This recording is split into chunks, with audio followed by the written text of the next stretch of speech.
Hey, it's Madden Comics, and this is my review of IDW's Frankenstein Alive Alive. It's part 1 and 2. Of course, it's by Steve Niles and Bernie Wrightson. Steve Niles, of course, very famous for 30 Days of Night, and Bernie Wrightson, co-creator of Swamp Thing. He's done art on Batman, Green Lantern, JLA, even done some like Incredible Hulk covers, and of course they both come together for this, and it seems to be quite a perfect combination. I'm really getting into my horror kind of fiction and just perhaps some of the older stuff, but this being, I think it came out last year. Um, Actually, it might have come out in 2012. Not entirely sure, but this, of course, gives a kind of sheds a new light on Frankenstein, um, and the story of his creation, this monster. Um, it's just, I love the black and white artwork, and it the actual writing of it is just so prosaic, and it it's just so enjoyable to read. Um, it's everything I get from reading the old like Volume 1 Swamp Things, is where the description of the scene and the experiences and the emotions are just so powerful, and you get them in here, and instantly you kind of strike off this love for Frankenstein's monster, or Frank as he's known in this. Um, it shows him where he's in um, basically a freak show, and it tells a story of how he came to be and what drove him out into the wilderness to seek death. Um, it's sticking very closely to Mary Shelley's work, and it's like a what after kind of thing. Um, it's just so enjoyable to read, and seeing this monster come to life and have these so human emotions and this fragility, which, despite his massive size, strength, and speed, is just really sweet. And being the kind of eternal outsider of society due to his grotesque kind of appearance, um, it's just it's you just feel like a sense of, I don't know, loss for him, that he's observing the world from the sidelines and never really be able to immerse himself into it apart from as this circus freak. And it's kind of given him an interaction with society on his kind of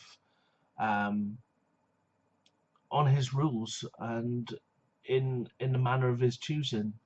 Um, it's so sad. It really is. It's beautifully written. Steve Niles is just, yeah, he's written this so well. I know there's like, I think it's in April, there's going to be an amalgamation of 1 and 2 released, and a third, which will just be lovely. I don't know what the kind of schedule is going to be when producing this work, but um, if it's taken this long just to get like to third out, it's going to take years, I think, to tell this story, because it's not what's cool at the moment. It's not what's considered relevant at the moment. He doesn't wear a cape. He doesn't shoot spider webs out of his hand, or he's not fighting Nazis with a amazing like shield. Um, you know, but good writing and artwork just goes past and makes itself relevant. And those who pick this up will appreciate it for exactly what it is. And, you know, whether it sells lots or few, success isn't a uh, success isn't really a kind of signature for what is good. Because look at Justin Bieber, look at, you know, these are appalling creatures who are making millions just pandering to the media. And well, creatures, I probably should put them down as Kardashians, and you know, and you look at this kind of subculture of reality TV and stuff that's just so painfully shallow. It's awful, but it sells. It's big, makes lots of money. Where small projects like this, even though it's under a very good publisher, IDW, it's never going to receive the recognition it deserves. But the people who will read it will appreciate it, and I think that's a lot more really. When you look at other things which are really famous and really popular and just huge, and it's just so throwaway and disposable, and this is not that. I seem to have gone on to a rant about culture today. I do apologise. Back to the book. You see him establishing friendships, and you see him finding his place in society, even though it is on a fringe nature.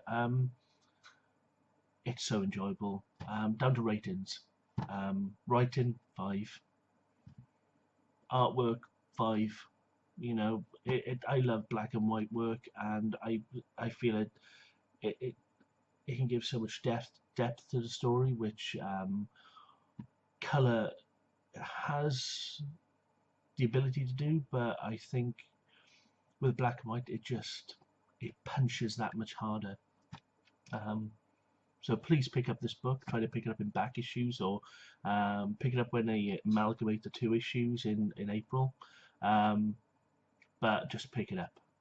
If you like horror, if you like Frankenstein and his monster, you know, just pick it up. I definitely recommend it, and I don't think you'll be disappointed.